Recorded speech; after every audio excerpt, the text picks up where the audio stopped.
El verdadero desafío de la vida humana no es creer en Dios. El verdadero desafío es amarlo antes que a nosotros mismos, más que a nuestras vidas, deseos y pasiones. Eso es lo que Dios pide de nosotros. Y eso que nos hace verdaderamente libres es ejecutar ese acto de amor en el que, como dijo Pablo, el mundo nos sea crucificado. En el capítulo anterior se aprecian dos panoramas diferentes, el que existía ante los ojos de Job y el que transcurría en la presencia de Dios, que por supuesto desconocía completamente. En este escenario, después de un diálogo entre Dios y Satanás, Jehová permitió que fuera tocado todo lo que poseía Job, excepto él mismo. Satanás salió de la presencia de Dios y el versículo siguiente nos transporta de nuevo a la tierra. Versículos del 13 al 19. Y un día aconteció que sus hijos e hijas comían y bebían vino en casa de su hermano el primogénito. Y vino un mensajero a Job y le dijo: Estaban arando los bueyes y las asnas paciendo cerca de ellos, y acometieron los sabeos y los tomaron, y mataron a los criados a filo de espada. Solamente escapé yo para darte la noticia.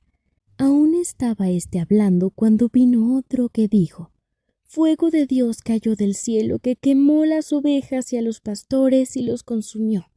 Solamente escapé yo para darte la noticia. Todavía estaba hablando y vino otro que dijo: Los caldeos hicieron 3 escuadrones y arremetieron contra los camellos y se los llevaron, y mataron a los criados a filo de espada, y solamente escapé yo para darte la noticia. Entre tanto que hablaba, vino otro que dijo: Tus hijos y tus hijas estaban comiendo y bebiendo vino en casa de su hermano el primogénito. Y un gran viento vino del lado del desierto y azotó las 4 esquinas de la casa, la cual cayó sobre los jóvenes y murieron, y solamente escapé yo para darte la noticia. Job lo perdió casi todo en un día, los hijos que se había esforzado en mantener unidos, el ganado y todo el esfuerzo de sus manos que había sido prosperado. No tuvo un periodo de duelo entre una cosa y otra, entre un hijo y el siguiente. De alguna manera se pudo haber recuperado, planeado su siguiente paso entre perder una parte del ganado y otra, pero todo lo tomó por sorpresa. Todo el sufrimiento que le pudo haber causado tal pérdida fue un golpe seco y duro. No existía en esa aflicción un poco de consuelo como la supervivencia de uno de los hijos o el escape de una de sus ovejas. Simplemente no había nada de un momento a otro. Y la respuesta de Job fue sorprendente. Versículo 20. Entonces Job se levantó y rascó su manto, y rasuró su cabeza, y se postró en tierra y adoró. Es importante identificar el dolor de Job. Sabía que su vida no sería la misma. Lo había perdido todo. Era natural que tuviera esos momentos de luto que narra el texto. Rasgar su manto y afeitar su cabeza significaba que entendía lo que estaba ocurriendo y le dolía. Era completamente normal que estuviera sufriendo. Probablemente, en ese momento Satanás estaba ansioso por ver cómo maldeciría a Dios. Estaba tan seguro de que le acababa de hacer el suficiente daño como para lograr su objetivo. En el momento en que Job se postra en la tierra, era lógico esperar que maldijera o comenzara a cuestionar lo que había venido. Pero en medio de ese desconsuelo, su siguiente paso fue adorar. No tenemos ninguna prueba de que Satanás se sintió confundido, pero sin duda alguna, Job tomó una decisión completamente diferente al resto de los hombres. Rasgó sus vestidos en memoria de sus hijos, sus criados y sus animales, mas no se hizo cortes ni tatuajes por ello. Levítico 19:28. Y no haréis rasguños en vuestro cuerpo por un muerto, ni imprimiréis en vosotros señal alguna. Yo Jehová. Se postró en el suelo, mas no maldijo ni cuestionó a Dios. En cambio, nos narra el versículo 21 al 22. Y dijo: Desnudo salí del vientre de mi madre, y desnudo volveré allá. Jehová dio, y Jehová quitó. Sea el nombre de Jehová bendito. En todo esto, no pecó Job ni atribuyó a Dios despropósito alguno. Job estaba reconociendo varias cosas a la vez. Primero, que nada de lo que poseía era suyo. No había venido al mundo con nada. Aun estando vestido, reconocía que seguía teniendo más de lo que tenía al nacer y más de lo que se llevaría al morir. Además, se puede considerar que reconoció que todo lo que tenía había sido únicamente la gracia de Dios en su vida, tanto en la abundancia cuando menciona Jehová dio, tanto en la pena cuando dice Jehová quitó. No atribuyó todos sus bienes a sus propias manos y las desgracias a Dios. No acusó a Dios de actuar sin propósito alguno y tampoco cuestionó su bondad o renegó de que no se merecía lo que le acababa de suceder. Confiaba en que en las manos de su Dios estaban todas las cosas y que Él merece ser alabado en cada una de las circunstancias en las que se pudiera encontrar. Para nosotros, esto significa que Job amaba a Dios más de lo que podía amar cualquier cosa en su vida, y eso lo hacía libre de estar sujeto a perecer por la falta de todo lo que por años había gozado. Eso no minimiza el hecho de que le doliera, pues en la vida, en muchas ocasiones creemos que afligirnos por la pérdida de cualquier cosa es un motivo de culpa o de desconfianza en Dios, y esto no puede estar más alejado de la realidad. Es cierto que Dios es nuestro refugio y nuestro consuelo. Es por eso que nuestro luto no es igual al de las personas que no conocen a Dios. Pero nuestro Creador nos dotó de sentimientos porque eso es lo que nos hace especiales y es una característica de la que el libro de Génesis dice: Y creó Dios al hombre a su imagen, a imagen de Dios lo creó, varón y hembra los creó.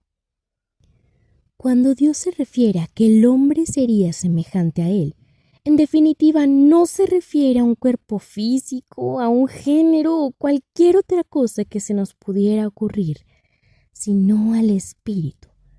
Juan 4:24. Dios es espíritu, y los que le adoran en espíritu y en verdad es necesario que le adoren. Y el espíritu puede abatirse y sentir tristeza. Proverbios 15:13.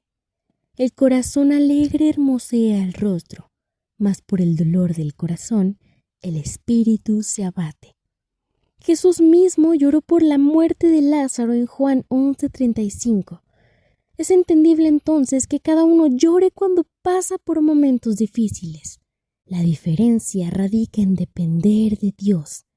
Depender y amarlo a Él no significa que nada nos lastimará nunca, sino que habrá cimientos firmes en Él. Job no tenía su fe en las cosas que perdió, es decir, tampoco se jactaba de tenerlas porque comprendía que no eran suyas. Imaginemos que la respuesta de Job hubiese sido cuestionar a Dios por haberle quitado el trabajo de sus manos. ¿No sería acaso absurdo renegar por la pérdida de algo prestado y temporal? En toda esta aflicción, Satanás no logró su cometido, pues Job, en lugar de maldecir a Dios, hizo todo lo contrario. Era un hombre justo y es necesario destacar que la fortaleza que demuestra era la mano de Dios sosteniéndolo. Este sería el fin de la historia de Job si Satanás hubiese aceptado su derrota, pero no sería así. Aunque Satanás tenía razón en una cosa. Con los bienes que poseía Job, cualquiera habría podido adorar a Dios. Esto no equivale a que la adoración que se hace en medio de la prosperidad sea necesariamente engañosa. Sin embargo, la adoración más pura de Job se manifestó en medio del dolor más grande que había sentido en toda su vida. En medio de la pobreza y el duelo, en el momento donde parecería más complicado adorar, Job adoró y pudimos conocer que él no amaba a Dios por lo que le ofrecía y que Dios no había engrandecido a ese hombre con la intención de que le alabara. Lo que mantenía a Job afianzado a su Señor era algo mucho más trascendente. El capítulo 2 comienza de la siguiente manera. Versículos 1 y 2. Aconteció que otro día vinieron los hijos de Dios para presentarse delante de Jehová, y Satanás vino también entre ellos, presentándose delante de Jehová, y dijo Jehová a Satanás: ¿De dónde vienes? Respondió Satanás a Jehová, y dijo: de rodear la tierra y andar por ella. En estos versículos se repite el inicio de la conversación que mantuvieron la primera vez, ahora de una manera distinta, pues Satanás sabe que no logró su objetivo, pero aún así pareciera que se enorgullece de venir de merodear por la tierra. Versículo 3.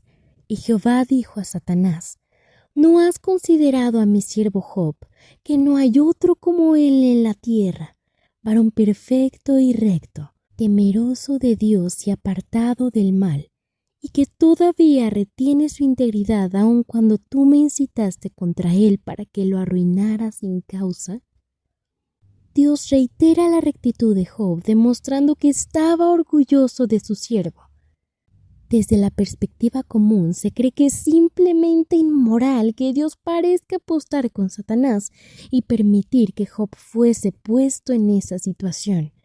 Pero si Dios es el creador del universo, de las cosas que conocemos y de las que no, un Dios inteligente e infinito delante del que somos polvo porque de ahí fuimos creados, el hecho de que Job fuese mencionado como varón recto por ese mismo Dios es sencillamente especial.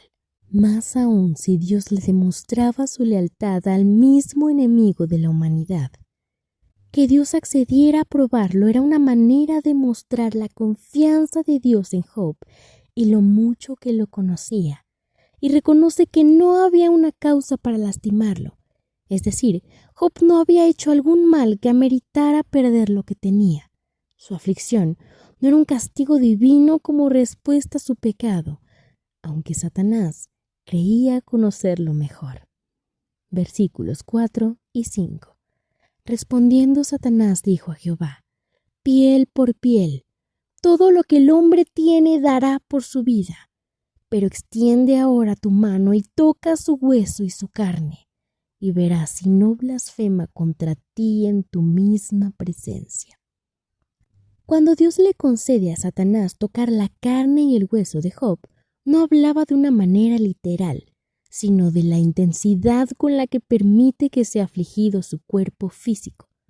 La frase piel por piel en este contexto significa intercambiar una vida por otra. Para Satanás, la respuesta de este hombre no era más que egoísmo. Ante sus ojos, Job daría todo lo que tenía, incluso la vida de sus hijos y sus criados, con tal de salvar la suya.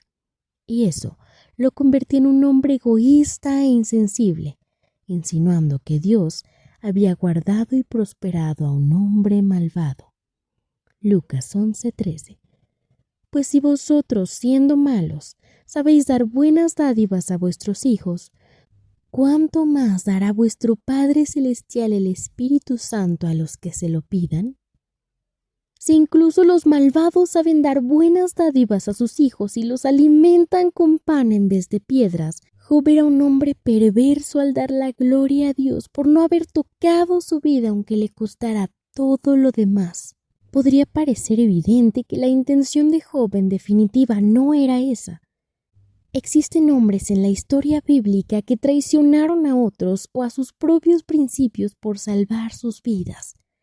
Así que para este punto, la acusación de Satanás no era una mentira, pero tampoco un acto de bondad o sinceridad en absoluto. Reconocemos que Satanás es astuto. La manera en la que engañó a los primeros humanos en el huerto del Edén no fue con mentiras, sino con verdades contadas a medias y manipuladas. Esa es la importancia de una interpretación correcta de las Sagradas Escrituras. Retomando el libro de Job, aún no sabemos si los propósitos de Satanás se cumplirán en su vida, y a Satanás le es permitido hacerlo. Versículo 6. Y Jehová dijo a Satanás: He aquí, él está en tu mano, mas guarda su vida.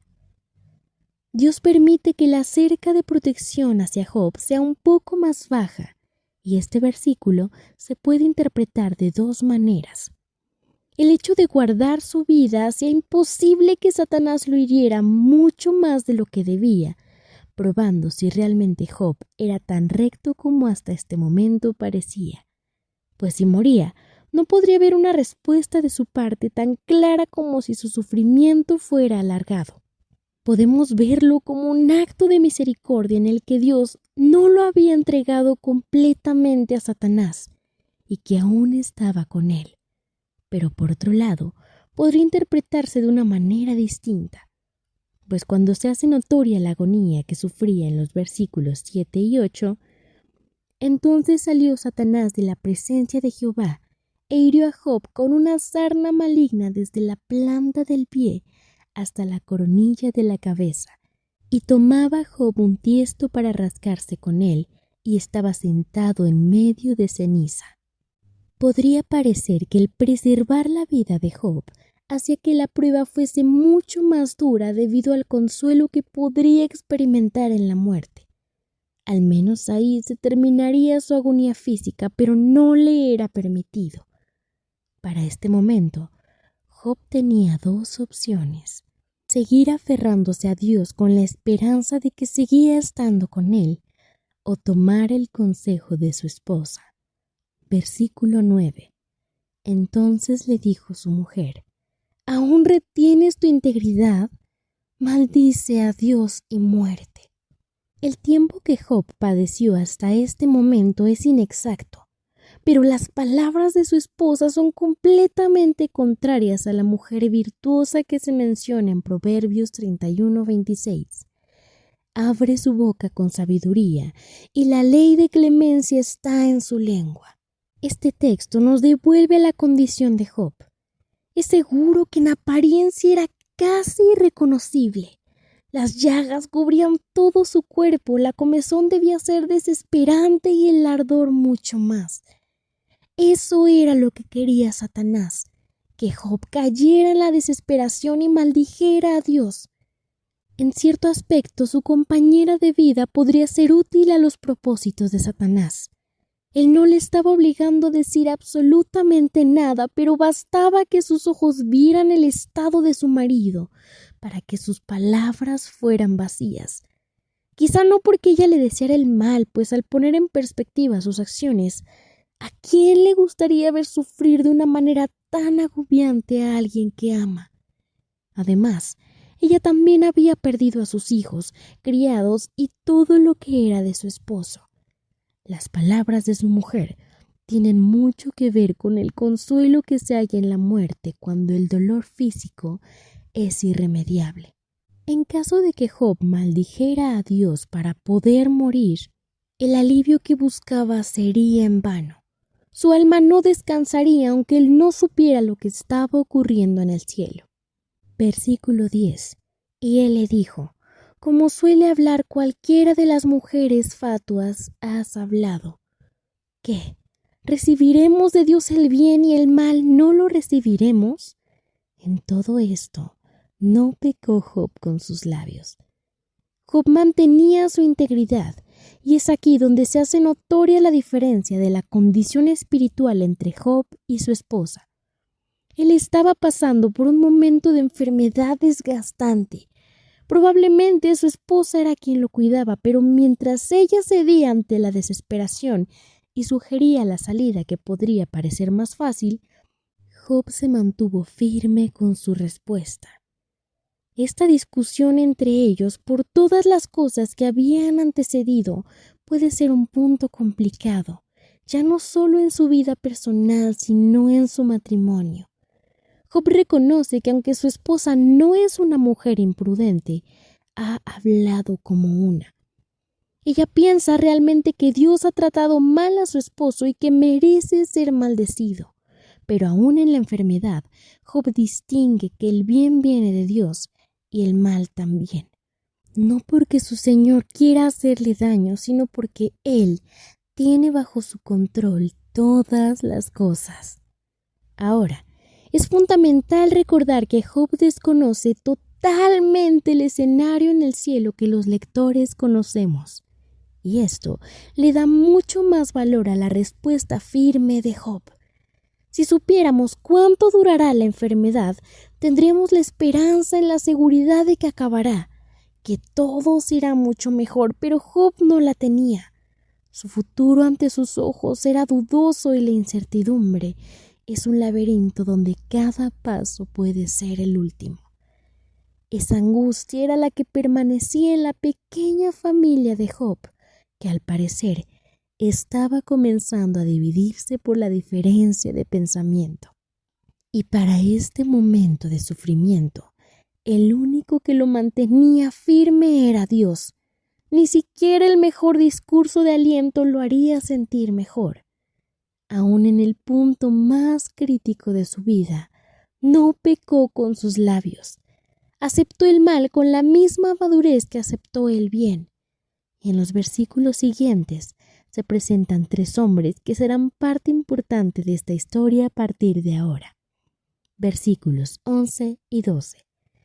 Y 3 amigos de Job, Elifaz temanita, Bildad sushita y Sofar naamatita. Luego que oyeron todo este mal que le había sobrevenido, vinieron cada uno de su lugar porque habían convenido en venir juntos para condolerse con él y para consolarle, los cuales, alzando los ojos desde lejos, no lo conocieron y lloraron a gritos. Y cada uno de ellos rasgó su manto, y los 3 esparcieron polvo sobre sus cabezas hacia el cielo. No sabemos con exactitud quiénes eran estos hombres o desde cuándo eran amigos de Job, pero demuestran su compañerismo sincero estando a su lado, consolándolo y ofreciendo de alguna manera un poco de alivio a su vida. Estas son cualidades excepcionales de un amigo. Si bien no podían curar sus llagas o cargar con un poco del dolor que sentía, se compadecían por él como el amigo de Proverbios 17:17. Y en todo tiempo ama el amigo, y es como un hermano en tiempo de angustia. Estos 3 hombres comienzan siendo un apoyo para Job de una forma amorosa y respetuosa. Podemos analizar que incluso estando con él, en vez de suponer o murmurar sobre la causa de su malestar, primeramente se dolieron con él, demostrando el amor que le tenían. Mediante acciones como rasgar su manto, expresaban su dolor y tristeza por la situación de su amigo.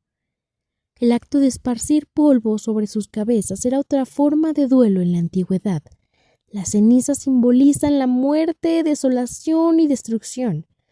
Mediante estas acciones manifestaban solidaridad con su amigo, en cierta manera, porque parecía morir mientras vivía. Job es otra de las referencias al Mesías que podemos entender cuando la Biblia nos habla de Jesús en Isaías 53:7. Angustiado él y afligido, no abrió su boca. Como cordero fue llevado al matadero y como oveja delante de sus trasquiladores, enmudeció y no abrió su boca. La historia de un hombre que sufrió sin merecerlo nos es absolutamente familiar.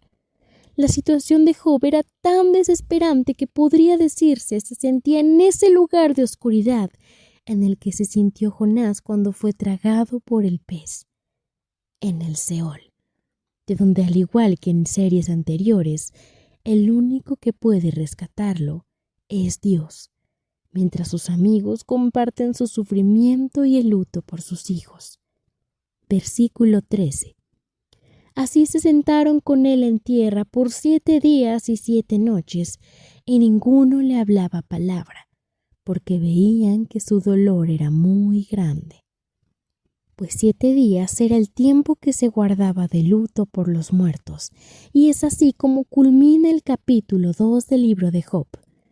Había perdido a sus hijos, sus criados, sus posesiones, su estado de salud era deprimente y su relación con su esposa parecía dividirse. Pero tenía la fortaleza de Dios y 3 amigos que lo acompañaban en su dolor. En este punto de la historia no es explícitamente claro que Job defiende el hecho de merecer o no todo lo que le había pasado. Pero basándonos en la respuesta de Dios cuando habla con Satanás, considerando a Job como un varón recto, temeroso de Dios, que aún con eso aceptó lo que le había acontecido, glorificando a Dios cuando perdió su familia y sus bienes y cuando vino la enfermedad a su cuerpo. ¿Cuántas veces hemos respondido como Job a los acontecimientos desafortunados de nuestra vida, aceptando cada cosa?